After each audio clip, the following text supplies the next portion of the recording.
दो तीन गंभीर बातें कहने आपसे आया हूं और चाहता हूं कि कुछ आपसे कह सकूं और अगर आप चाहें तो मुझसे कुछ पूछ सकें। मेरे व्याख्यान के बाद अगर आपको लगे तो आप सवाल जरूर पूछिएगा। जिस विषय पर मैं व्याख्यान देने वाला हूं वो विषय आज हमारे देश के लिए सबसे महत्वपूर्ण है, इसलिए अगर आप उसमें कुछ सवाल करेंगे तो मुझे बहुत खुशी होगी। आजादी के 50 साल हो गए हैं, ऐसा भारत सरकार कहती है। 1947 में हम आजाद हुए थे अंग्रेजों की गुलामी से, और 1947 में जब आजादी मिली तो अब 1997 आ गया है। ऐसा माना जाता है कि 50 साल पूरे हो गए देश को आजाद हुए। मैं मानता हूं कि ये आजादी के 50 साल नहीं है, बल्कि हिंदुस्तान की गुलामी के 500 साल पूरे हुए हैं। ये कभी कभी आपको आश्चर्य लगेगा कि ये राजीव भाई ऐसा क्यों बोलते हैं, गुलामी के 500 साल। भारत सरकार तो कहती है कि आजादी के 50 साल हो गए, और मैं बहुत गंभीरता से ये मानता हूं कि आजादी के 50 साल नहीं बल्कि गुलामी के 500 साल पूरे हुए। वो कैसे, उसको समझिए। आज से लगभग 500 साल पहले वास्को डिगामा आया था हिंदुस्तान।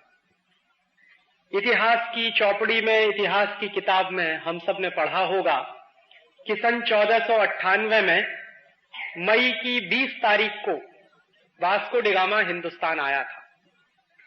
इतिहास की चौपड़ी में हमको ये बताया गया कि वास्को डिगामा ने हिंदुस्तान की खोज की, और ऐसा लगता है कि जैसे वास्को डिगामा ने जब हिंदुस्तान की खोज की तो शायद उसके पहले हिंदुस्तान था ही नहीं। हजारों साल का ये देश है जो वास्को डिगामा के बाप दादाओं के पहले से मौजूद है इस दुनिया में। तो इतिहास की चौपड़ी में ऐसा क्यों कहा जाता है कि वास्को डिगामा ने हिंदुस्तान की खोज की, भारत की खोज की? और मैं मानता हूं कि वो एकदम गलत है। वास्को डिगामा ने भारत की कोई खोज नहीं की, हिंदुस्तान की भी कोई खोज नहीं की। हिंदुस्तान पहले से था, भारत पहले से था। वास्को डिगामा यहां आया था भारतवर्ष को लूटने के लिए। एक बात और जो इतिहास में मेरे अनुसार बहुत गलत बताई जाती है कि वास्को डिगामा श्री हरिभाई देसाई समकालीन तंत्री बदलने से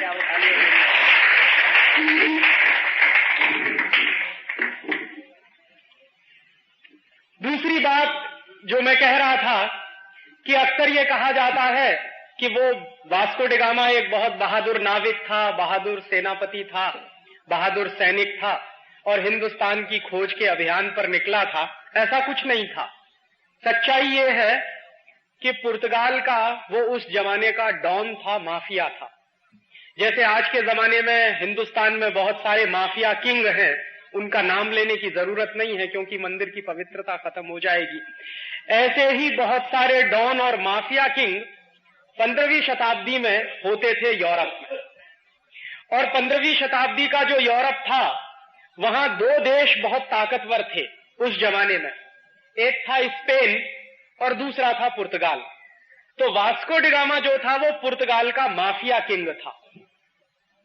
1490 के आसपास से वास्को डिगामा पुर्तगाल में चोरी का काम, लुटेरे पने का काम, डकैती डालने का काम, ये सब किया करता था। और अगर सच्चा इतिहास उसका आप खोजिए तो एक चोर और लुटेरे को हमारे इतिहास में गलत तरीके से हीरो बनाकर पेश किया गया। और ऐसा जो डॉन और माफिया था उस जमाने का पुर्तगाल का, ऐसा ही एक दूसरा लुटेरा और डॉन था, माफिया था, उसका नाम था कोलंबस। वो स्पेन का था। तो हुआ क्या था, कोलंबस गया था अमेरिका को लूटने के लिए और वास्को डिगामा आया था भारतवर्ष को लूटने के लिए। लेकिन इन दोनों के दिमाग में ऐसी बात आई कहां से, कोलंबस के दिमाग में ये किसने डाला कि चलो अमेरिका को लूटा जाए, और वास्को डिगामा के दिमाग में किसने डाला कि चलो भारतवर्ष को लूटा जाए? तो इन दोनों को ये कहने वाले लोग कौन थे? अतुल भाई जो बता रहे थे वही बात मैं आपसे दोहरा रहा हूं। हुआ क्या था कि 14वीं और 15वीं शताब्दी के बीच का जो समय था, यूरोप में दो ही देश थे जो ताकतवर माने जाते थे। एक देश था स्पेन, दूसरा था पुर्तगाल। तो इन दोनों देशों के बीच में अक्सर लड़ाई झगड़े होते थे। लड़ाई झगड़े किस बात के होते थे कि स्पेन के जो लुटेरे थे वो कुछ जहाजों को लूटते थे तो उसकी संपत्ति उनके पास आती थी। ऐसे ही पुर्तगाल के कुछ लुटेरे हुआ करते थे, वो जहाजों को लूटते थे तो उनके पास संपत्ति आती थी। तो संपत्ति का झगड़ा होता था कि कौन कौन संपत्ति ज्यादा रखेगा, स्पेन के पास ज्यादा संपत्ति जाएगी या पुर्तगाल के पास ज्यादा संपत्ति जाएगी। तो उस संपत्ति का बंटवारा करने के लिए कई बार जो झगड़े होते थे वो वहां की धर्म सत्ता के पास ले जाए जाते थे। और उस जमाने की वहां की जो धर्म सत्ता थी वो क्रिश्चियनिटी की सत्ता थी। और क्रिश्चियनिटी की सत्ता में 1492 के आसपास पोप होता था जो सिक्स्थ कहलाता था, छठवां पोप। तो एक बार ऐसा ही झगड़ा हुआ पुर्तगाल और स्पेन की सत्ताओं के बीच में। और झगड़ा किस बात को लेकर था? झगड़ा इस बात को लेकर था कि लूट का माल जो मिले वो किसके हिस्से में ज्यादा जाए। तो उस जमाने के पोप ने एक अध्यादेश जारी किया, आदेश जारी किया, एक नोटिफिकेशन जारी किया सन 1492 में। और वो नोटिफिकेशन क्या था? वो नोटिफिकेशन ये था कि 1492 के बाद सारी दुनिया की संपत्ति को उन्होंने दो हिस्सों में बांटा। और दो हिस्सों में ऐसा बांटा कि दुनिया का एक हिस्सा पूर्वी हिस्सा और दुनिया का दूसरा हिस्सा पश्चिमी हिस्सा। तो पूर्वी हिस्से की संपत्ति को लूटने का काम पुर्तगाल करेगा और पश्चिमी हिस्से की संपत्ति को लूटने का काम स्पेन करेगा। ये आदेश 1492 में पोप ने जारी किया। ये आदेश जारी करते समय जो मूल सवाल है वो ये है कि क्या किसी पोप को ये अधिकार है कि वो दुनिया को दो हिस्सों में बांटे और उन दोनों हिस्सों को लूटने के लिए दो अलग अलग देशों की नियुक्ति कर दे? स्पेन को कहा कि दुनिया के पश्चिमी हिस्से को तुम लूटो, पुर्तगाल को कहा कि दुनिया के पूर्वी हिस्से को तुम लूटो। और 1492 में जारी किया हुआ वो आदेश और बुल आज भी एग्जिस्ट करता। ये क्रिश्चियनिटी की धर्म सत्ता कितनी खतरनाक हो सकती है उसका एक अंदाजा इस बात से लगता है कि उन्होंने मान लिया कि सारी दुनिया तो हमारी है और इस दुनिया को दो हिस्सों में बांट दो। पुर्तगाली पूर्वी हिस्से को लूटेंगे, स्पेनिश लोग पश्चिमी हिस्से को लूटेंगे। तो पुर्तगालियों को चूंकि दुनिया के पूर्वी हिस्से को लूटने का आदेश मिला पोप की तरफ से, तो उसी लूट को करने के लिए वास्को डी गामा हमारे देश आया, क्योंकि भारतवर्ष दुनिया के पूर्वी हिस्से में पड़ता है। और उसी लूट के सिलसिले को बरकरार रखने के लिए कोलंबस अमेरिका गया। इतिहास बताता है कि 1492 में कोलंबस अमेरिका पहुंचा और 1498 में वास्को डी गामा हिंदुस्तान पहुंचा, भारतवर्ष पहुंचा। कोलंबस जब अमेरिका पहुंचा तो उसने अमेरिका में जो मूल प्रजाति थी रेड इंडियंस, जिनको माया सभ्यता के लोग कहते थे, उन माया सभ्यता के लोगों से मारकर पीटकर सोना चांदी छीनने का काम शुरू किया। इतिहास में यह बराबर गलत जानकारी हमको दी गई कि कोलंबस कोई महान व्यक्ति था। महान व्यक्ति नहीं था, अगर गुजराती में मैं शब्द इस्तेमाल करूं तो नराधम था। और वो किस हद दर्जे का नराधम था, सोना चांदी लूटने के लिए अगर किसी की हत्या करनी पड़े तो कोलंबस उसमें पीछे नहीं रहता था। उस आदमी ने 14-15 वर्षों तक बराबर अमेरिका के रेड इंडियन लोगों को लूटा। और उस लूट से भर भर कर जहाज जब स्पेन गए तो स्पेन के लोगों को लगा कि अमेरिका में तो बहुत संपत्ति है, तो स्पेन की फौज और स्पेन की आर्मी फिर अमेरिका पहुंची। और स्पेन की फौज और स्पेन की आर्मी ने अमेरिका में पहुंचकर 10 करोड़ रेड इंडियंस को मौत के घाट उतारा। 10 करोड़। और ये 10 करोड़ रेड इंडियंस मूल रूप से अमेरिका के बाशिंदे थे। ये जो अमेरिका का चेहरा आज आपको दिखाई देता है, ये अमेरिका 10 करोड़ रेड इंडियन की लाश पर खड़ा हुआ एक देश है। कितने हैवानियत वाले लोग होंगे, कितने नराधम किस्म के लोग होंगे जो सबसे पहले गए अमेरिका को बसाने के लिए, उसका एक अंदाजा आपको लग सकता है। और आज स्थिति क्या है कि जो अमेरिका की मूल प्रजा है, जिनको रेड इंडियंस कहते हैं, उनकी संख्या मात्र 65,000 रह गई है। 10 करोड़ लोगों को मौत के घाट उतारने वाले लोग आज हमको सिखाते हैं कि हिंदुस्तान में ह्यूमन राइट्स की स्थिति बहुत खराब है। जिनका इतिहास ही ह्यूमन राइट्स के वायलेशन पर टिका हुआ है, जिनकी पूरी की पूरी सभ्यता 10 करोड़ लोगों की लाश पर टिकी हुई है, जिनकी पूरी की पूरी तरक्की और विकास 10 करोड़ रेड इंडियनों के खून से लिखा गया है, ऐसे अमेरिका के लोग आज हमको कहते हैं कि हिंदुस्तान में साहब ह्यूमन राइट्स की बड़ी खराब स्थिति है, कश्मीर में, पंजाब में, वगैरह वगैरह। और जो काम मारने का, पीटने का, लोगों की हत्याएं करके सोना लूटने का, चांदी लूटने का काम कोलंबस और स्पेन के लोगों ने अमेरिका में किया, ठीक वही काम वास्को डिगामा ने 1498 में हिंदुस्तान में किया। ये वास्को डिगामा जब कालीकट में आया 20 मई 1498 को, तो कालीकट का राजा था उस समय झामोरीन। तो झामोरीन के राज्य में जब ये पहुंचा वास्को डिगामा, तो उसने कहा तो मैं तो आपका मेहमान हूं, और हिंदुस्तान के बारे में उसको कहीं से पता चल गया था कि इस देश में अतिथि देवो भव की परंपरा। तो झामोरीन ने, बेचारे ने, ये अतिथि है ऐसा मान के उसका स्वागत किया। वास्को डिगामा ने कहा कि मुझे आपके राज्य में रहने के लिए कुछ जगह चाहिए, आप मुझे रहने की इजाजत दे दो, परमिशन दे दो। झामोरीन बेचारा सीधा साधा आदमी था, उसने कालीकट में वास्को डिगामा को रहने की इजाजत दे दी।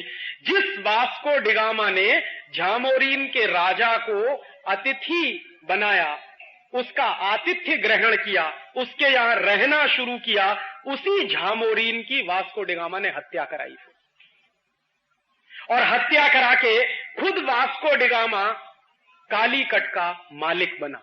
और कालीकट का मालिक बनने के बाद उसने क्या किया कि समुद्र के किनारे है कालीकट, केरल में, वहां से जो जहाज आते जाते थे, जिसमें हिंदुस्तानी व्यापारी अपना माल भर भर के साउथ ईस्ट एशिया और अरब के देशों में व्यापार के लिए भेजते थे, उन जहाजों पर टैक्स वसूलने का काम वास्को डिगामा करता था। और अगर कोई जहाज वास्को डिगामा को टैक्स ना दे तो उस जहाज को समुद्र में डुबोने का काम वास्को डिगामा करता था। और वास्को डिगामा हिंदुस्तान आया पहली बार 1498 में, और यहां से जब लूट कर संपत्ति ले गया तो 7 जहाज भर के सोने की अशर्फियां थी। पोर्चुगीज सरकार के जो डॉक्यूमेंट्स हैं वो बताते हैं कि वास्को डिगामा पहली बार जब हिंदुस्तान से गया, लूट कर संपत्ति को लेकर गया, तो 7 जहाज भर के सोने की अशर्फियां। उसके बाद दोबारा फिर आया Vasco da Gama. Vasco da Gama Hindustan में 3 बार आया लगातार लूटने के बाद, चौथी बार भी आता लेकिन मर गया। दूसरी बार आया तो हिंदुस्तान से लूट कर जो ले गया वो करीब 11 से 12 जहाज भर के सोने की अशर्फियां थी।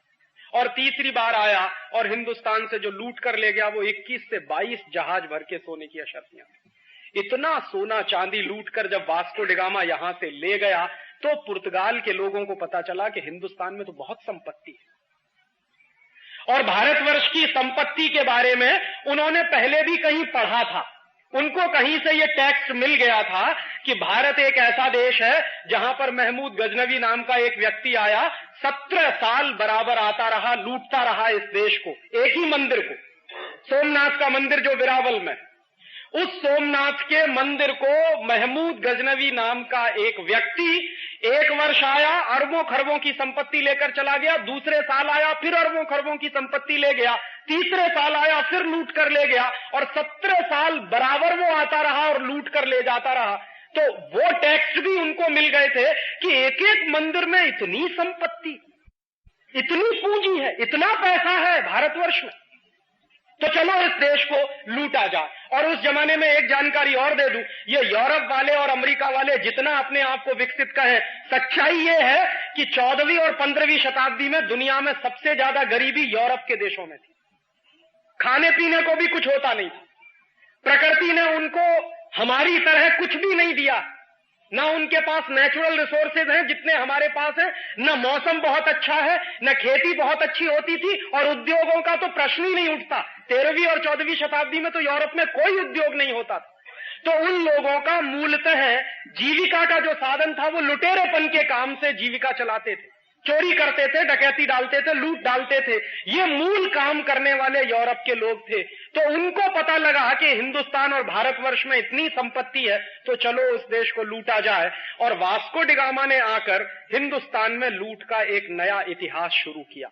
उसके पहले भी लूट चली हमारी, महमूद गजनवी जैसे लोग हमको लूटते रहे, लेकिन वास्को डिगामा ने आकर लूट को जिस तरह से केंद्रित किया और ऑर्गेनाइज किया, वो समझने की जरूरत है। उसके पीछे पीछे क्या हुआ? पुर्तगाली लोग आए, उन्होंने 70-80 वर्षों तक इस देश को खूब जमकर लूटा। पुर्तगाली चले गए इस देश को लूटने के बाद, फिर उसके पीछे फ्रांसीसी आए, उन्होंने इस देश को खूब जमकर लूटा, 70-80 वर्ष उन्होंने भी लूटा। उसके बाद डच आ गए, हॉलैंड वाले, उन्होंने इस देश को लूटा। और उसके बाद फिर अंग्रेज आ गए हिंदुस्तान में, लूटने के लिए ही नहीं बल्कि इस देश पर राज्य भी करने के लिए। पुर्तगाली आए लूटने के लिए, फ्रांसीसी आए लूटने के लिए, डच आए लूटने के लिए, और फिर पीछे से अंग्रेज चले आए लूटने के लिए। अंग्रेजों ने लूट का तरीका बदल दिया। ये अंग्रेजों से पहले जो लोग लूटने के लिए आए वो आर्मी लेके आए थे, बंदूक लेके आए थे, तलवार लेके आए थे और जबरदस्ती लूटते थे। अंग्रेजों ने क्या किया कि लूट का सिलसिला बदल दिया और उन्होंने अपनी कंपनी बनाई, उसका नाम ईस्ट इंडिया रखा।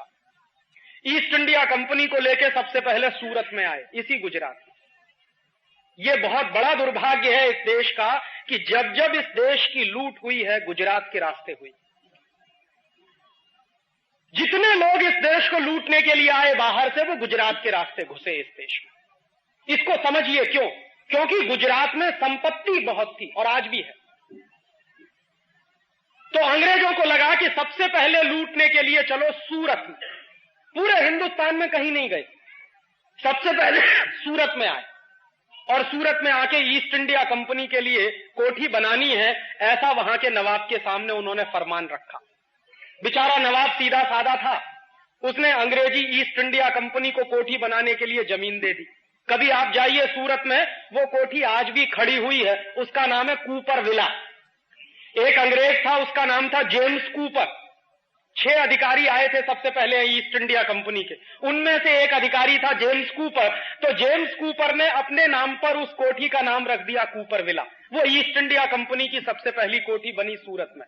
सूरत के लोगों को मालूम नहीं था कि जिन अंग्रेजों को कोठी बनाने के लिए हम जमीन दे रहे हैं, बाद में यही अंग्रेज हमारे खून के प्यासे हो जाएंगे। अगर ये पता होता तो कभी अंग्रेजों को सूरत में ठहरने की भी जमीन नहीं मिलती।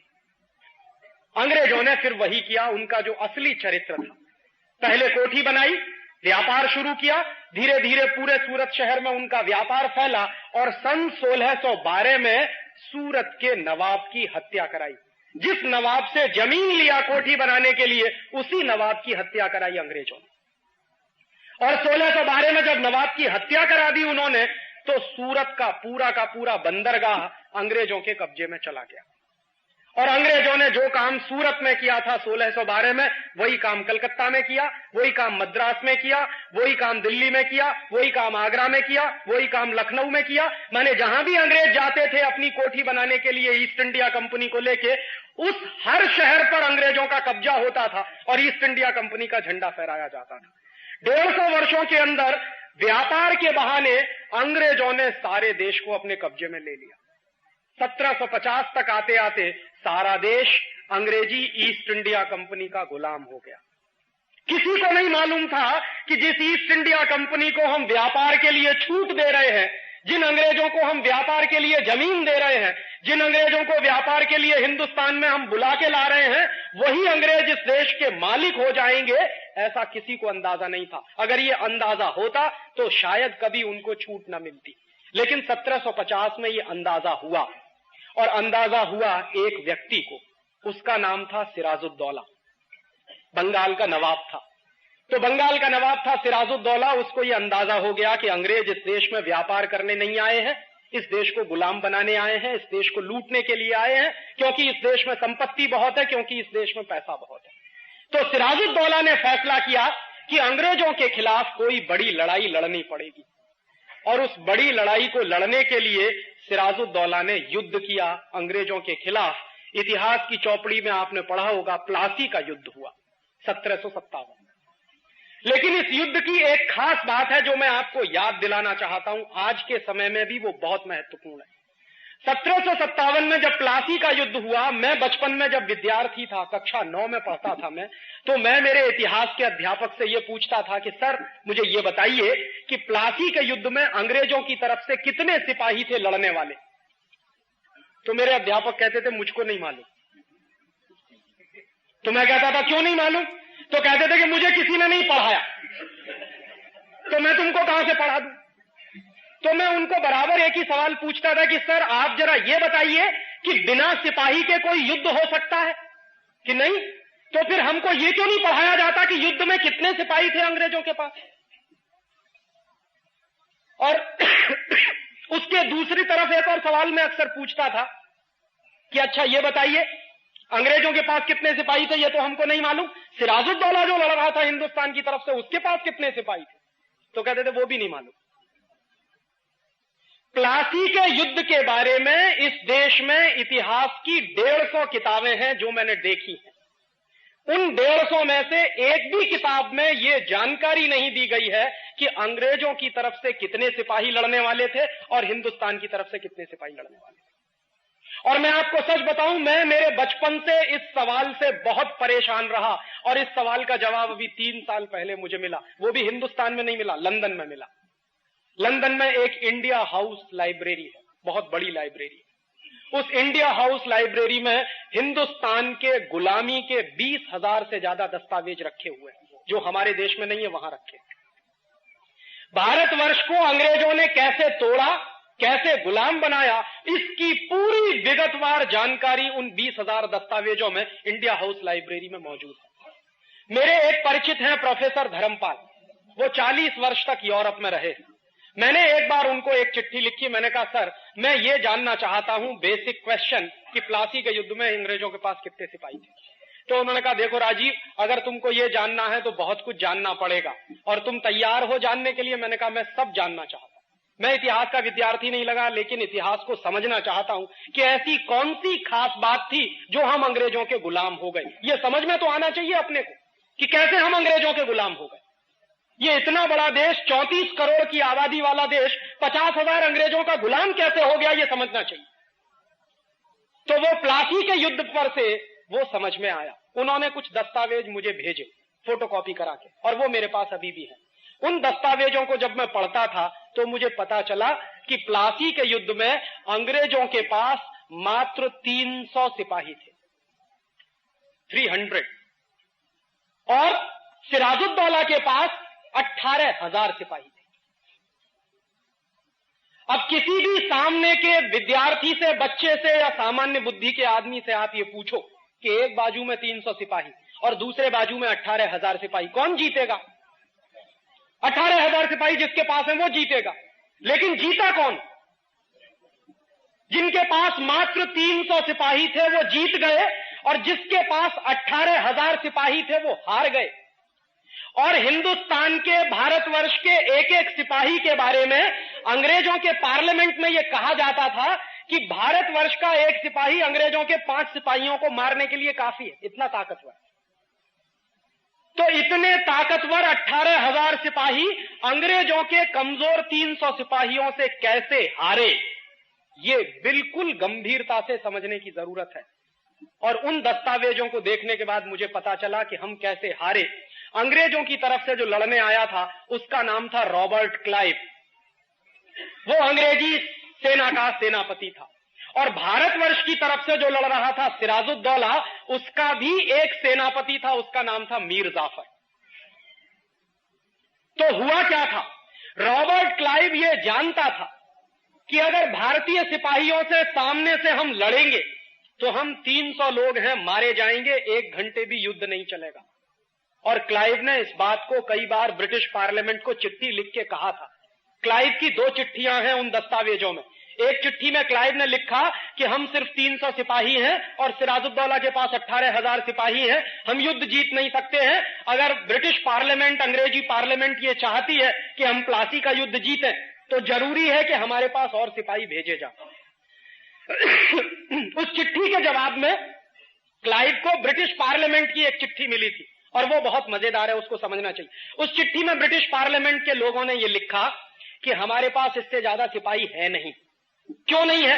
क्योंकि 1757 में जब प्लासी का युद्ध शुरू होने वाला था, उसी समय अंग्रेजी सिपाही फ्रांस में नेपोलियन बोनापार्ट के खिलाफ लड़ाई लड़ रहे थे। और नेपोलियन बोनापार्ट क्या था? अंग्रेजों को मार मार के फ्रांस से भगा रहा था।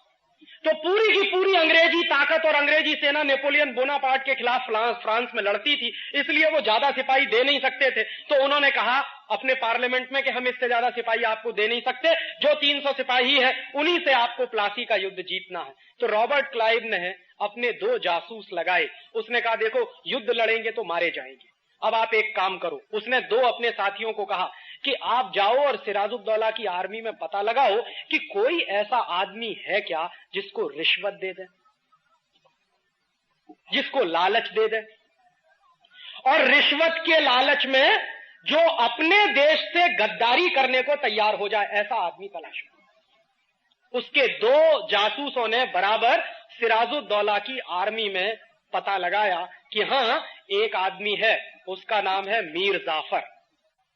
अगर आप उसको रिश्वत दे दो तो वो हिंदुस्तान को बेच सकता, इतना लालची आदमी। और अगर आप उसको कुर्सी का लालच दे दो तब तो वो हिंदुस्तान की 7 पुश्तों को बेच सकता। और मीर जाफर क्या था? मीर जाफर ऐसा आदमी था जो रात दिन एक ही सपना देखता था कि एक ना एक दिन मुझे बंगाल का नवाब बनना। और उस जमाने में बंगाल का नवाब बनना ऐसा ही होता था जैसे आज के जमाने में बहुत नेता ये सपना देखते हैं कि मुझे हिंदुस्तान का प्रधानमंत्री बनना, चाहे देश बेचना पड़े। तो मीर जाफर के मन का ये जो लालच था कि मुझे बंगाल का नवाब बनना है, माने कुर्सी चाहिए और मुझे पूंजी चाहिए, पैसा चाहिए, सत्ता चाहिए और पैसा चाहिए, ये दोनों लालच उस समय मीर जाफर के मन में सबसे ज्यादा प्रबल थे। और उस लालच को रॉबर्ट क्लाइव ने बराबर भांप लिया। तो रॉबर्ट क्लाइव ने मीर जाफर को चिट्ठी लिखी है, वो चिट्ठी दस्तावेजों में मौजूद है और उसकी फोटोकॉपी मेरे पास है। उसने चिट्ठी में 2 ही बातें लिखी हैं कि देखो मीर जाफर, अगर तुम अंग्रेजों के साथ दोस्ती करो और ईस्ट इंडिया कंपनी के साथ समझौता करो तो हम तुमको युद्ध जीतने के बाद बंगाल का नवाब बनाएंगे। और दूसरी बात कि जब आप बंगाल के नवाब हो जाओगे तो सारी की सारी संपत्ति आपकी हो जाएगी। इस संपत्ति में से 5% हमको दे देना, बाकी तुम जितना लूटना चाहो लूटना। मीर जाफर चूंकि रात दिन यही सपना देखता था कि किसी तरह कुर्सी मिल जाए और किसी तरह पैसा मिल जाए, तुरंत उसने वापस रॉबर्ट क्लाइव को चिट्ठी लिखी और उसने कहा कि मुझे आपकी दोनों बातें मंजूर हैं, बताइए करना क्या है। तो आखिरी चिट्ठी लिखी है रॉबर्ट क्लाइव ने मीर जाफर को कि आपको सिर्फ इतना करना है कि युद्ध जिस दिन शुरू होगा उस दिन आप अपने 18,000 सिपाहियों को कहिए कि वो मेरे सामने सरेंडर कर दें बिना लड़े। मीर जाफर ने कहा कि आप अपनी बात पर कायम रहोगे, मुझे नवाब बनाना है आपको। तो रॉबर्ट ने कहा कि बराबर, हम हमारी बात पर कायम हैं, आपको हम बंगाल का नवाब बना देंगे। बस आप एक ही काम करो कि अपनी आर्मी से कहो, क्योंकि वो सेनापति था आर्मी का, तो आप अपनी आर्मी को आदेश दो कि युद्ध के मैदान में वो मेरे सामने हथियार डाल दें बिना लड़े। मीर जाफर ने कहा कि बिल्कुल ऐसा ही होगा। और युद्ध शुरू हुआ 23 जून 1757 को। इतिहास की जानकारी के अनुसार 23 जून 1757 को युद्ध शुरू होने के 40 मिनट के अंदर भारतवर्ष के 18,000 सिपाहियों ने मीर जाफर के कहने पर अंग्रेजों के 300 सिपाहियों के सामने सरेंडर कर दिया। रॉबर्ट क्लाइव ने क्या किया? अपने 300 सिपाहियों की मदद से हिंदुस्तान के 18,000 सिपाहियों को बंदी बनाया और कलकत्ता में एक जगह है, उसका नाम है फोर्ट विलियम, आज भी है, कभी आप जाइए उसको देखिए। उस फोर्ट विलियम में 18,000 सिपाहियों को बंदी बनाकर ले गया। 10 दिन तक उसने भारतीय सिपाहियों को भूखा रखा और उसके बाद 11वें दिन सबकी हत्या कराई। और उस हत्या कराने में मीर जाफर रॉबर्ट क्लाइव के साथ शामिल था। उसके बाद रॉबर्ट क्लाइव ने क्या किया? उसने बंगाल के नवाब सिराजुद्दौला की हत्या कराई मुर्शिदाबाद में, क्योंकि उस जमाने में बंगाल की राजधानी मुर्शिदाबाद होती थी, कलकत्ता नहीं थी। सिराजुद्दौला की हत्या कराने में रॉबर्ट क्लाइव और मीर जाफर दोनों शामिल थे, और नतीजा क्या हुआ?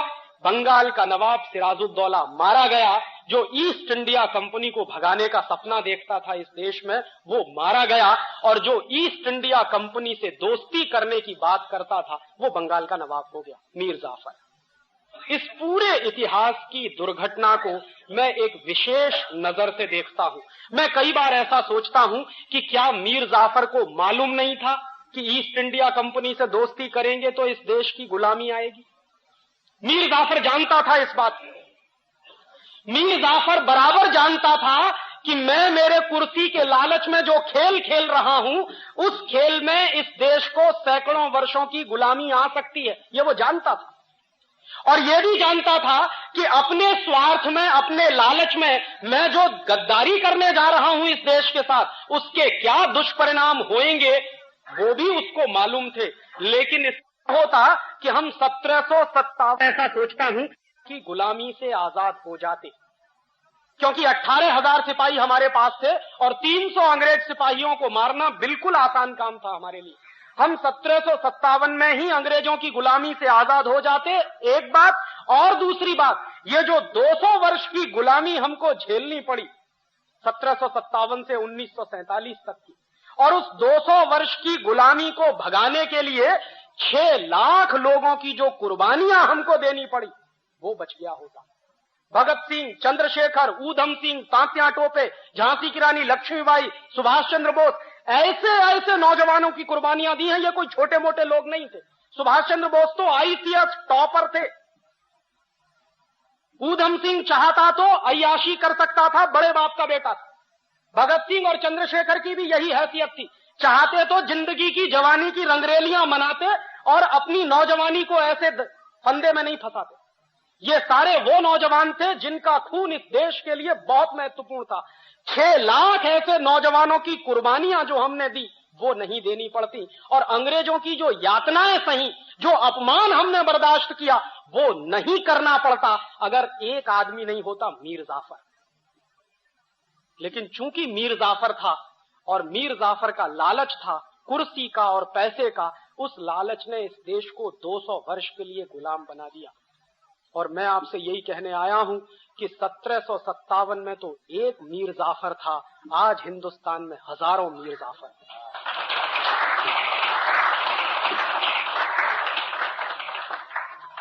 जो देश को वैसे ही गुलाम बनाने में लगे हुए हैं जैसे मीर जाफर ने इस देश को गुलाम बनाया।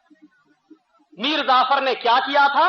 विदेशी कंपनी को समझौता किया था बुला के, और विदेशी कंपनी से समझौता करने के चक्कर में उसको कुर्सी मिली थी और पैसा मिला था। आज जानते हैं हिंदुस्तान का जो नेता प्रधानमंत्री बनता, हिंदुस्तान का जो नेता मुख्यमंत्री बनता है, वो सबसे पहला काम जानते हैं क्या करता है? प्रेस कॉन्फ्रेंस करता है और कहता है विदेशी कंपनी वालों तुम्हारा स्वागत है, आओ यहां पर। और बराबर इस बात को याद रखिए, ये बात 1757 में मीर जाफर ने कही थी ईस्ट इंडिया कंपनी से कि अंग्रेजों तुम्हारा स्वागत है, उसके बदले में तुम इतना ही करना कि मुझे कुर्सी दे देना और पैसा दे देना।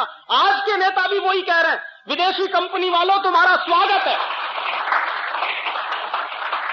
और हमको क्या करना? हमको कुछ नहीं, मुख्यमंत्री बनवा देना, प्रधानमंत्री बनवा देना, 100-200 करोड़ रुपए की रिश्वत दे देना, बोफोर्स के माध्यम से हो या एनरॉन के माध्यम से हो, हम उसी में खुश हो जाएंगे, सारा देश हम आपके हवाले कर देंगे। ये इस समय चल रहा, और इतिहास की वही दुर्घटना दोहराई जा रही है जो 1757 में हो चुकी। और मैं आपसे मेरे दिल का दर्द कह रहा हूं कि एक ईस्ट इंडिया कंपनी 200-250 वर्ष इस देश को गुलाम बना सकती है, लूट सकती है, तो आज तो इन मीर जाफरों ने 4000 विदेशी कंपनियों को बुला लिया। आपको मालूम है, इस देश में रोज समझौते होते हैं विदेशी कंपनियों से, और दरवाजा खोलकर विदेशी कंपनियों को ऐसे बुलाया जा रहा है जैसे वही अब इस देश के भाग्य का निर्धारण करेंगे। और इसमें हर एक पार्टी शामिल है। मैं किसी पार्टी का नाम नहीं लेना चाहता क्योंकि मंदिर की पवित्रता का मुझे ध्यान है। ये सब चोर और मीर जाफरों की औलाद है। जो पार्टी वाले हो, किसी का नाम लेने की जरूरत नहीं। सत्ता में जब नहीं रहते हैं तो विदेशी कंपनियों का विरोध करते हैं, और जैसे ही कुर्सी मिल जाती है सबसे पहला काम विदेशी कंपनियों को बुला के उनके सामने साष्टांग दंडवत प्रणाम करके समझौते करते हैं। और कोई भी एक नेता इस देश का अपवाद नहीं है। हर पार्टी को इस देश में राज चलाने का मौका मिला है, किसी को कम किसी को ज्यादा, और हर पार्टी ने एक ही सबूत दिया है, विदेशी कंपनियों को ज्यादा से ज्यादा बुलाओ। जानते क्या होता है? महाराष्ट्र में अभी एक नाटक और तमाशा होके चुका। उस तमाशे को आपने पढ़ा होगा, 2-3 दिन अखबारों में चर्चा का विषय रहा। जानते हैं क्या है? एडवांटेज महाराष्ट्र। और वो एडवांटेज महाराष्ट्र क्या है? महाराष्ट्र में विदेशी कंपनियों का खुला स्वागत है, आप लूटने के लिए आइए, ये कहने के लिए वो तमाशा आयोजित हुआ। और ऐसे तमाशे हिंदुस्तान के हर प्रदेश में हो रहे हैं। और जानते हैं होड़ क्या लगी हुई है? हर एक मुख्यमंत्री दूसरे मुख्यमंत्री के साथ इस कंपटीशन में लगा हुआ है कि मेरे प्रदेश में ज्यादा विदेशी कंपनियां या तुम्हारे प्रदेश में ज्यादा विदेशी कंपनियां। इतने बड़े लेवल पे ये नाटक चल रहा। और इस नाटक के सूत्र देखिए क्या क्या है। अभी तक क्या था कि विदेशी कंपनियों को बुलाने के लिए इस देश में कुछ कायदे थे, कुछ कानून थे, उनके चलते वो ज्यादा से ज्यादा 39% की पूंजी लेकर आती थी। सरकार ने फैसला किया लिबरलाइजेशन के नाम पर कि अब विदेशी कंपनियों को 39% से 51% तक पूंजी लगाने की खुली छूट है, और 51% के बाद 74% तक विदेशी पूंजी लगाने की छूट है, और अब फैसला हो गया है कि 100% तक पूंजी लगाने की खुली छूट है। माने 100% विदेशी कंपनियों को खुली छूट है। वो आ रहे हैं, पहले आए थे, ध्यान रखिए, बंदूक लेकर तलवार लेकर लूटने के लिए। अब की बार लूटने को उनके लिए बंदूक और तलवार की जरूरत नहीं है। उनको यहां अपनी सरकार बनाने की जरूरत नहीं है। जब यहां का हर नेता मीर जाफर हो गया है तो उनको जरूरत क्या है रॉबर्ट क्लाइव को भेजने की। और बहस पता है क्या चल रही है? अगर ध्यान से आप पढ़ते हो तो अखबारों में अभी एक बहुत बड़े नेता का बयान आया, मैं उसका भी नाम नहीं लेना चाहता। एक बड़े नेता जो बहुत जिम्मेदार माने जाते हैं, इस देश के एक्स फाइनेंस मिनिस्टर रहे, उनका बयान पता है क्या? उनका ये कहना है कि हरेक पॉलिटिकल पार्टी के एमपी को पार्लियामेंट के अंदर विदेशी कंपनियों का एजेंट बनने की खुली छूट मिलनी चाहिए। ये उनका बयान है। और क्यों? क्योंकि हमको दलाली खानी है हर एक कंपनी से। तो हिंदुस्तान में दलाली खाने की खुली छूट मिलनी चाहिए, और इस खुली छूट को देने के लिए अगर कोई कानून बनाना पड़े तो वो कानून हिंदुस्तान के पार्लियामेंट को बना लेना चाहिए। ये बयान एक बहुत बड़ी पार्टी के बहुत बड़े नेता जो वित्त मंत्री रह चुके हैं उनका है। ये कहना है कि हिंदुस्तान में जितनी विदेशी कंपनियां आती हैं, हर विदेशी कंपनी की दलाली करने की हमको छूट मिलनी चाहिए। माने ये मीर जाफर के भी बाप हो गए। और ये वो लोग हैं जो एक तरफ कहते हैं भारतीय संस्कृति, और दूसरी तरफ पार्लियामेंट के अंदर उनका एक एमपी बोलता है कि हर विदेशी कंपनी से दलाली खाने की हमको छूट मिलनी चाहिए। ऐसे हिंदुस्तान में 540 एमपीज बैठे, और हर एमपी अगर एजेंट हो गया है विदेशी कंपनियों का, और कुछ हो गए हैं देशी कंपनियों के, और इन एजेंटों ने पता है क्या है, पूरे देश को एक कंपनी बना दिया है। जैसे कंपनी को चलाते हैं वैसे ही देश चला रहे हैं। जो मन में आता है वो कानून बना देते हैं। हिंदुस्तान में विदेशी कंपनियों ने कहा कि हमको लूट की खुली छूट चाहिए, इसके लिए फेरा कानून खत्म करो। सरकार ने तय कर लिया कि फेरा कानून हटा देंगे। विदेशी कंपनियों ने कहा कि हमको लूट की खुली छूट करने के लिए एमआरटीपी कानून की जरूरत नहीं है, हटाइए। सरकार ने फैसला किया कि एमआरटीपी कानून हटा देंगे। विदेशी कंपनियों ने कहा कि हमारे ऊपर इनकम टैक्स ज्यादा लगाया जाता है, हमारे ऊपर इनकम टैक्स कम करना चाहिए। सरकार ने फैसला किया 40% वाला इनकम टैक्स 10% कर दिया। विदेशी कंपनियों ने कहा कि हमको कैपिटल गेन टैक्स में छूट मिलनी चाहिए। भारत सरकार ने तय किया 40% वाले कैपिटल गेन टैक्स को 20% कर दिया विदेशी कंपनियों के। और उसके बाजू में दूसरी तरफ जो स्वदेशी लोग हैं, जो भारतीय लोग हैं, उन पर टैक्स बराबर बढ़ाना। विदेशी कंपनियों पर टैक्स की छूट है, लेकिन भारतीय लोगों पर टैक्स बढ़ाना, अगर आपकी कंपनी है तो आपको कैपिटल गेन टैक्स देना पड़ेगा 40%। अगर विदेशी कंपनी है तो उसको कैपिटल गेन टैक्स देना पड़ता 20%। अगर आपकी कंपनी है, हिंदुस्तानी कंपनी है, स्वदेशी कंपनी है, तो आपको कॉर्पोरेट टैक्स देना पड़ेगा और उसके साथ इनकम टैक्स देना पड़ेगा। विदेशी कंपनी है तो उन पर कॉर्पोरेट टैक्स की भी छूट है और इनकम टैक्स की भी छूट है। और कुछ क्षेत्र तो ऐसे हैं जिसमें भारत सरकार ने यह तक फैसला कर लिया है कि अगर विदेशी कंपनी झूठे को लिखकर दे दे कि हम 100% एक्सपोर्ट करेंगे, तो 5 से 10 साल तक उनके ऊपर कोई टैक्स नहीं लगेगा, टैक्स हॉलिडे होगा। ये चल रहा है।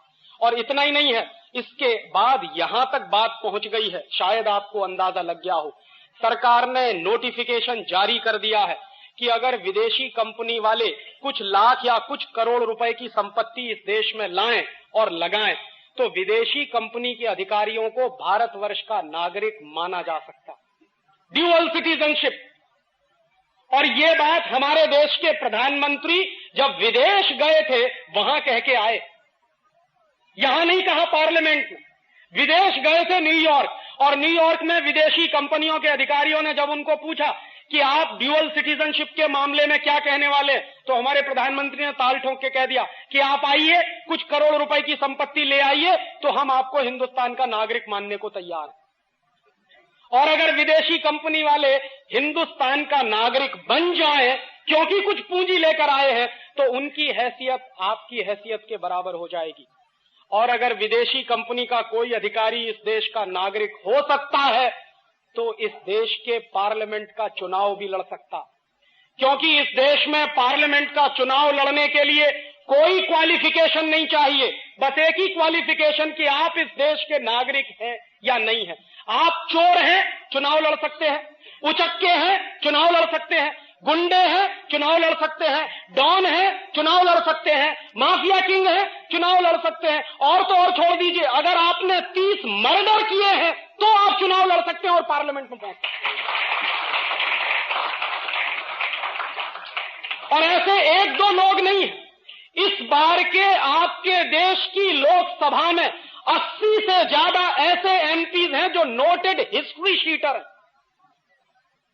और मैं मेरे घर की बात कहता हूं, मैं दूसरे की बात नहीं कहता। मेरे पिताजी के बड़े भाई पुलिस के बहुत बड़े ऑफिसर हैं उत्तर प्रदेश में, और मैं हमेशा उनको, मेरा दिल जलता है जब मैं ये कहता हूं। उनको लगता है कि राजीव मजाक करता, मैं कहता हूं कि ताऊ जी, मैं उनको बड़े पिताजी या ताऊ जी कहता। वो क्या था कि पहले अपनी जेब में वारंट लेकर घूमते थे फूलन देवी को अरेस्ट करने के लिए, क्योंकि फूलन देवी नोटोरियस क्रिमिनल है जिसने 30 से ज्यादा मर्डर किए। तो मेरे बड़े पिताजी, मेरे पिताजी के बड़े भाई पुलिस के बड़े ऑफिसर हैं उत्तर प्रदेश में, जेब में वारंट रहता था फूलन देवी को अरेस्ट करने के लिए। और आज उनकी हैसियत जानते हैं क्या है? वही व्यक्ति फूलन देवी की पुलिस सिक्योरिटी के लिए काम करता। यह स्थिति है।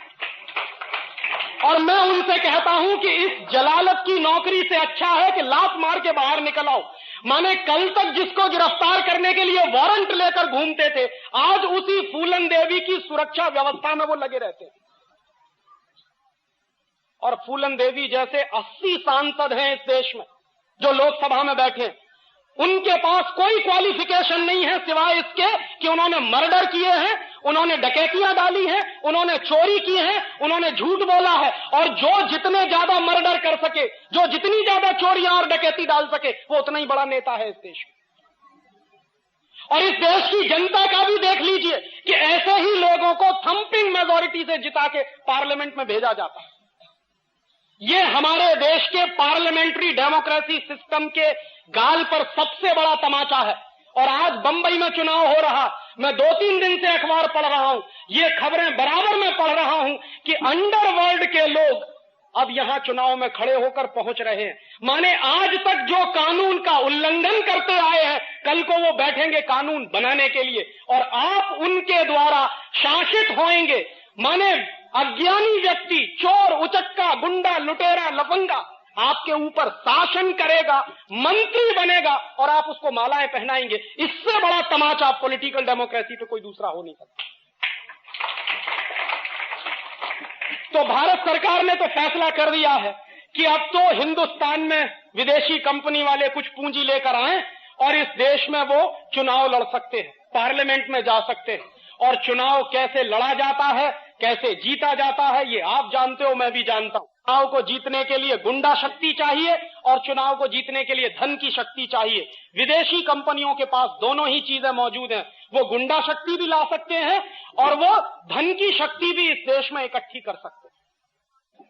तो अब तो विदेशी कंपनियों को यहां तक छूट मिली है कि उनके अधिकारी आए, इस देश में कुछ पूंजी निवेश करें, इस देश के नागरिक हो जाएं, और इस देश के नागरिक हो जाएं तो चुनाव में खड़े हो सकते हैं, और अगर चुनाव में खड़े हो सकते हैं तो पार्लियामेंट में पहुंच सकते हैं। और अगर विदेशी कंपनियों के अधिकारी हिंदुस्तान में चुनाव लड़कर पार्लियामेंट में पहुंचना शुरू कर देंगे तो हिंदुस्तान 1947 के वापस पुरानी स्थिति में चला जाएगा, जब लॉर्ड माउंटबेटन हिंदुस्तान के पार्लियामेंट में बैठता था। अब विदेशी लोग इस देश के पार्लियामेंट में बैठेंगे, और यह कोई खाम ख्याली की बात नहीं है, ऐसा शुरू हो गया है। राज्यसभा में 2 मेंबर ऑफ पार्लियामेंट इस समय विदेशी नागरिक की हैसियत से पार्लियामेंट में एंट्री पा चुके। 2 लोग नॉन रेजिडेंट इंडियंस के नाम पर उनको पार्लियामेंट में एंट्री मिली। और बिहार की असेंबली में 3 ऐसे एमएलएज हैं जो 100% विदेशी नागरिक हैं, लेकिन उनको बिहार की असेंबली में जगह मिली। अब विदेशी लोग बाकायदा आपके पार्लियामेंट में बैठेंगे। पहले वो पार्लियामेंट में बैठते थे तो तरीका कुछ और होता था, अब वो पार्लियामेंट में बैठेंगे तो तरीका थोड़ा सा बदल जाएगा। मेरे हिसाब से आज की स्थिति में और 1946 की स्थिति में कोई फर्क नहीं है। इसलिए मैंने आपसे पहले ही कहा था कि मैं इस बात को मानने को तैयार नहीं हूं कि आजादी के 50 साल पूरे हो गए। मैं बराबर यही कह रहा हूं कि गुलामी के जो 500 साल शुरू हुए हैं वही कंटिन्यू हो रहे हैं, आजादी आई नहीं। और क्यों? उसके गंभीर कारण हैं, और उन गंभीर कारणों को मैं आपसे शेयर करना चाहता हूं। जब इस देश को आजादी मिल रही थी, इस देश के साथ बहुत बड़ा धोखा हुआ है और इस देश के साथ बहुत बड़ी गद्दारी हुई। जो बेसिक सवाल हमको उठाने चाहिए थे, मेरे पुरखों ने शायद नहीं उठाए, और क्यों नहीं उठाए उसके बारे में हमको विश्लेषण कर लेना चाहिए। जो लोग इस देश की सत्ता की तरफ लपलपाती जीभ लेकर खड़े हुए थे, वो लोग कौन थे? पंडित जवाहरलाल नेहरू। कौन थे पंडित जवाहरलाल?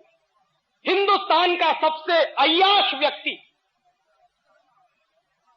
जिसको इस देश का पहला प्रधानमंत्री बनने का गौरव मिला, वो मेरे लिए दुर्भाग्य था। और वो आदमी इस हद तक अय्याश था कि एक औरत दो और उससे जो चाहो करवा लो। लॉर्ड माउंटबेटन ने अपनी बीवी का इस्तेमाल पंडित नेहरू के लिए किया, और ये बात अब एक ओपन सीक्रेट है। 10 किताबें आपको मिल जाएंगी, जिनको आप पढ़ें तो आपको पता चल जाएगा कि पंडित नेहरू किस किस्म का व्यक्ति था। और पंडित नेहरू के बारे में ब्रिटिश पार्लियामेंट में जब डिबेट चलता था तो वो डिबेट क्या होता था उसको समझिए। एक बार एक विलियम विल्बरफोर्स नाम का एमपी था, उसने पंडित नेहरू के बारे में स्टेटमेंट किया अपने पार्लियामेंट में, इंग्लैंड पार्लियामेंट। उसने कहा कि पंडित नेहरू शरीर से दिखने में हिंदुस्तानी है, लेकिन दिमाग से 100% खरा अंग्रेज है, इसलिए इसके हाथ में सत्ता दो, बिल्कुल सुरक्षित है। और उसने वो भी माना। ऐसे आदमी के हाथ में सत्ता दी गई और वो सत्ता देने का नाटक चला, और उस आदमी के हाथ में सत्ता देने के लिए ट्रांसफर ऑफ पावर के बहुत सारे एग्रीमेंट हुए। उनमें 2-3 एग्रीमेंट महत्वपूर्ण है जो समझने चाहिए। हिंदुस्तान में 1947 तक अंग्रेजों की 127 कंपनियां काम कर रही थी। लॉर्ड माउंटबेटन को चिंता यह थी कि अगर हिंदुस्तानी आजाद होने के बाद सारी अंग्रेजी कंपनियों को हिंदुस्तान से भगा देंगे तो ये जो लूट हो रही है, ये जो संपत्ति मिल रही है, ये जो पैसा आ रहा है, ये बंद हो जाएगा। तो पंडित नेहरू के साथ लॉर्ड माउंटबेटन की चर्चा हुई, और पंडित नेहरू ने कहा कि आप चिंता मत करिए, हम अंग्रेजों की एक कंपनी को भगाएंगे, ईस्ट इंडिया कंपनी, बाकी 126 कंपनियों को हिंदुस्तान में रख लेंगे। ईस्ट इंडिया कंपनी को भगाना इसलिए जरूरी है क्योंकि सारे देश में ईस्ट इंडिया कंपनी के खिलाफ माहौल बना हुआ है, इसलिए सिर्फ ईस्ट इंडिया कंपनी को विदा कर दो, बाकी जो अंग्रेजी कंपनियां हैं उनको इसी देश में हम रख लेंगे। और उनमें से 1-2 नाम मैं आपको गिना दूं जिनको पंडित नेहरू ने जाने नहीं दिया। ब्रुक बॉन्ड इंडिया लिमिटेड, ये अंग्रेजों की कंपनी, आज की नहीं, सन 1890 की। लिप्टन इंडिया लिमिटेड, ये अंग्रेजों की कंपनी, आज की नहीं है, सन 1892 की। आज से 100 साल 150 साल पहले की कंपनी। और ऐसी 126 कंपनियों को पंडित नेहरू ने बाकायदा ट्रांसफर ऑफ पावर के एग्रीमेंट करके अंग्रेजों की कंपनियों को रखा। तो आजादी का मतलब क्या था? ईस्ट इंडिया कंपनी को भगा देंगे और बाकी अंग्रेजी कंपनियां जो इस देश को लूट रही हैं उसको नहीं भगाएंगे। और इतना ही नहीं, उसके बाद दूसरी बात जो हुई वो उससे भी ज्यादा खतरनाक मैं मानता हूं। 1946 में इंग्लैंड की पार्लियामेंट में इंडियाज इंडिपेंडेंस एक्ट पारित हुआ, आजादी का कानून, भारत की आजादी का कानून।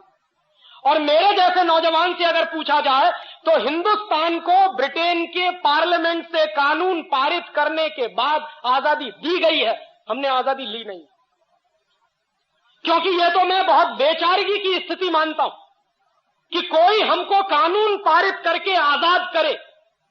और पार्लियामेंट के नियम होते हैं, अगर मान लीजिए आज पार्लियामेंट ने एक कानून पारित किया और उस कानून के पारित होने के बाद हमको आजाद किया, कल को अगर वो पार्लियामेंट उस कानून को वापस ले ले तो हमारी आजादी का होगा क्या? इसलिए यह सबसे गंभीर सवाल था कि 1946 में इंग्लैंड का पार्लियामेंट अगर इंडियाज इंडिपेंडेंस एक्ट पारित करता है और उस एक्ट को पारित करने के आधार पर इस देश में कुछ लोगों का चुनाव होता है, जिनकी संविधान सभा बनाई जाती है और उस संविधान सभा के आधार पर कॉन्स्टिट्यूशन का निर्माण होता। और कॉन्स्टिट्यूशन भी क्या बना है? 1935 में अंग्रेजों ने गवर्नमेंट ऑफ इंडिया रूल पारित किया इस देश पर शासन करने के।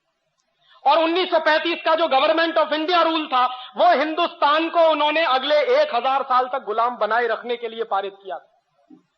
उस गवर्नमेंट ऑफ इंडिया रूल को आजादी के बाद हिंदुस्तान के संविधान का आधार बनाया गया। ये बहुत ही दुर्भाग्यपूर्ण था।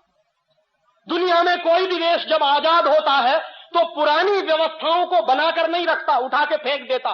फ्रांस भी अंग्रेजों का गुलाम रहा और फ्रांस ने 1790 में जब वहां क्रांति हुई और फ्रांस की आजादी आई तो फ्रांस ने अंग्रेजों का बनाया हुआ संविधान, फ्रांसीसी लोगों ने अंग्रेजों के बनाए हुए कानून सब उठा के फेंक दिए, तब फ्रांस आजाद हुआ। अमेरिका भी गुलाम रहा है यूरोप के लोगों का। और जब अमेरिका में आजादी आई, अमेरिका अपने सिविल वॉर से बाहर निकला और अमेरिका जब आजाद हुआ तो अमेरिका की आजादी के बाद भी वहां के लोगों ने अंग्रेजों के बनाए हुई जितनी व्यवस्था और कानून थे सब उठा के फेंके।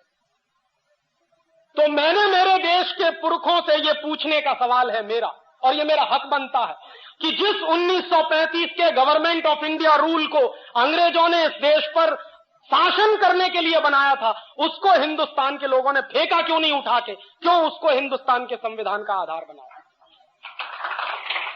और जो संविधान अंग्रेजों के बनाए हुए कानून के आधार पर खड़ा हुआ है वो संविधान इस देश का भला कर नहीं सकता, उस बात से मैं कन्विंस हूं। और आप देख लीजिए 1935 का गवर्नमेंट ऑफ इंडिया रूल मैंने निकलवाया और 1935 के गवर्नमेंट ऑफ इंडिया रूल को एक बाजू में रखा और हिंदुस्तान के संविधान को दूसरे बाजू में रखा। फर्स्ट एक्ट के 95 जो आर्टिकल्स हैं, अनुच्छेद हैं, उनकी भाषा जैसी की तैसी है, कॉमा फुल स्टॉप भी नहीं बदला गया उसमें। माने जो कुछ अंग्रेजों ने तय कर दिया था उसी को आजाद हिंदुस्तान के अय्याश प्रधानमंत्री ने हिंदुस्तान का संविधान मान लिया। ये आजादी कैसी आजादी? और उससे भी ज्यादा तीसरा गंभीर सवाल मैं ये उठाता हूं कि जिन कानूनों को अंग्रेजों ने हिंदुस्तान को लूटने के लिए बनाया था वो कानून आज भी क्यों चलते हैं? 1860 में इंडियन पुलिस एक्ट बनाया और 1860 का जो इंडियन पुलिस एक्ट बनाया अंग्रेजों ने, वो जानते हैं क्यों बनाया? क्योंकि 1857 में बगावत हो गई थी, सारे देश में विद्रोह हो गया था। अंग्रेजों को डर लगने लगा था कि अगर 1857 जैसी बगावत अगर फिर से रिपीट हो गई तो हिंदुस्तान को छोड़कर जाना पड़ेगा। तो उस बगावत को दबाने के लिए अंग्रेजों ने पुलिस की स्थापना की और उस पुलिस को विशेष अधिकार दिए। उनमें से एक महत्वपूर्ण अधिकार था कि पुलिस वाले को डंडा पकड़ा दिया हाथ में, वो आज भी लेके घूमता। और वो जो डंडा पकड़ा दिया पुलिस वाले को हाथ में, उसके साथ कुछ अधिकार दे दिए। क्या अधिकार दे दिए? कि कहीं भी किसी भी जगह पर 5 से ज्यादा लोग इकट्ठे हैं तो उसको लाठी चार्ज करने का अधिकार है, बिना चेतावनी दिए लाठी चार्ज करने का अधिकार। अंग्रेजों ने 1860 में ये इंडियन पुलिस एक्ट बनाया अपनी सरकार को बचाने के लिए, ताकि इस देश में बगावत ना हो और इस देश के लोगों की पिटाई करने के लिए, क्योंकि वो अंग्रेजों के खिलाफ बगावत करना चाहते हैं। वो 1860 का बनाया हुआ इंडियन पुलिस एक्ट आज 1997 में भी चलता है। इसलिए मैं कहता हूं कि आजादी आई नहीं। और उसी साल में अंग्रेजों ने इंडियन सिविल सर्विस एक्ट बनाया। ये जो कलेक्टर होते हैं ना, ये जो जिलाधिकारी होते हैं, ये इंडियन सिविल सर्विस एक्ट अंग्रेजों ने हिंदुस्तान के गांव-गांव के लोगों से रेवेन्यू कलेक्शन करने के लिए, गांव-गांव के लोगों पर अत्याचार करके लगान वसूलने के लिए कलेक्टर की पोस्ट बनाई थी। वो कलेक्टर की पोस्ट आज 1997 में भी जारी है। 1860 का इंडियन सिविल सर्विस एक्ट आज भी चलता है। 1858 में उन्होंने इंडियन एजुकेशन एक्ट बनाया, और इंडियन एजुकेशन एक्ट बनाने के पीछे लॉर्ड मैकाले की बहुत स्पष्ट योजना थी। लॉर्ड मैकाले ये कहा करता था कि इस देश को अगर हमेशा हमेशा के लिए गुलाम बनाकर रखना चाहते हो तो हिंदुस्तान की स्वदेशी शिक्षा पद्धति को खत्म करो, उसकी जगह पर अंग्रेजी वाली शिक्षा पद्धति लाओ।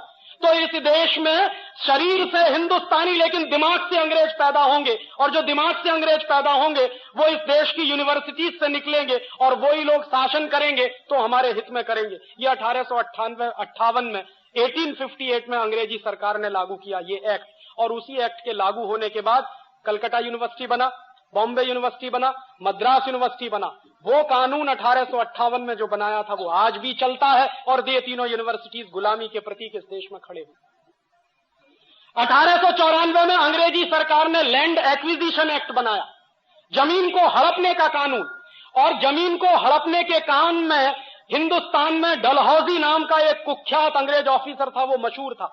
जहां जाता था, जिस राज्य में जाता था, उसी राज्य की जमीन हड़प लेता था। झांसी की स्टेट उसी ने हड़पी थी जिसके खिलाफ झांसी की रानी लक्ष्मीबाई की लड़ाई हुई थी।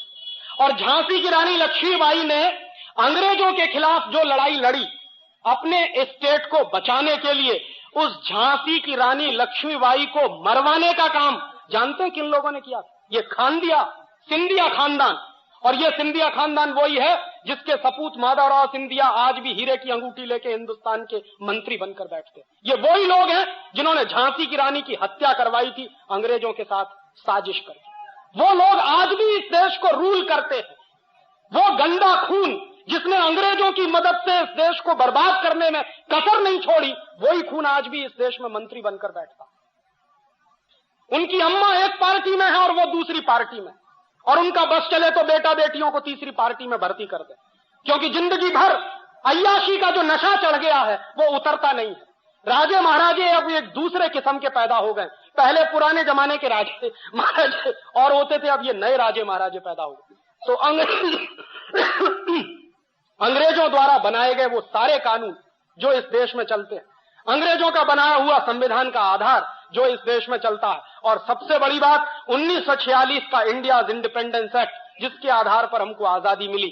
इसलिए मैं कहता हूं कि इस देश में आजादी आई नहीं, बहुत बड़ा झूठ और बहुत बड़ा फरेब आपके साथ हुआ। और एक आखिरी बात इस आजादी के बारे में और कह दूं, जब लॉर्ड माउंटबेटन इस देश को आजाद करने की बात कर रहा था तो इस देश के बहुत सारे ज्योतिषी थे, पुराने दस्तावेज मैंने बहुत इकट्ठे किए, और उनको जब मैं देख रहा था तो 1945 से इस देश में बहुत सारे ज्योतिषियों ने भविष्यवाणी करना शुरू किया, और सारे ज्योतिषियों ने भविष्यवाणी करना शुरू किया, और सारे ज्योतिषी इस बात पर सहमत थे कि 15 अगस्त 1947 की रात को आजादी ना ली जाए, वो दिन अच्छा नहीं है। उनके अपने कुछ कैलकुलेशंस होंगे, ज्योतिष का शास्त्र है, ज्योतिष का विज्ञान है इस देश में, और बहुत विकसित विज्ञान है, मैं मानता हूं उसको। और इस देश के उस जमाने के सारे बड़े ज्योतिष शास्त्री कह रहे थे कि 15 अगस्त 1947 की रात को आजादी मत लीजिए। पंडित नेहरू से मना किया था, सरदार पटेल से मना किया था, लेकिन ये सत्ता के मोह में इतने अंधे थे कि जो कुछ अंग्रेज कह रहे हैं वो ही मानो। और उस जमाने में एक फ्रांसीसी लेखक था, उसका नाम था डोमिनिक लापियरे। उसने लॉर्ड माउंटबेटन से एक इंटरव्यू लिया। डोमिनिक लापियरे ने कई किताबें लिखी, उसमें एक किताब है फ्रीडम एट मिडनाइट, और ऐसी ही उसकी एक दूसरी किताब है the division of India and Lord Mountbatten. उसी दूसरी किताब में उसने लॉर्ड माउंटबेटन से जो इंटरव्यू लिया है वो छापा, और वो मैंने जब पढ़ा तो मेरा खून खौल गया। डोमिनिक लापियरे ने सवाल किया लॉर्ड माउंटबेटन से कि आप हिंदुस्तान को 15 अगस्त 1947 की रात के 12 बजे आजाद क्यों करना चाहते हो? ये काम तो दिन में करने के, आजादी लेने और देने के काम तो दिन में होते हैं, रात के 12 बजे तो दुनिया में सबसे ज्यादा कुकर्म होते हैं, आप ये क्यों करना चाहते हो? तो लॉर्ड माउंटबेटन का जवाब जानते हैं क्या था? लॉर्ड माउंटबेटन ने जवाब दिया है उस इंटरव्यू में कि मैंने जानबूझकर 15 अगस्त 1947 की रात को 12 बजे इस देश को आजाद करने का फैसला किया। क्यों? क्योंकि मैंने सारे ज्योतिषियों से पता किया है कि 15 अगस्त 1947 का दिन इस देश के लिए बहुत ही दुर्भाग्य का दिन है, और अगर उस दिन इस देश को आजाद किया जाए तो ये देश एक रह नहीं सकता, ये बटेगा, खंड खंड बटेगा।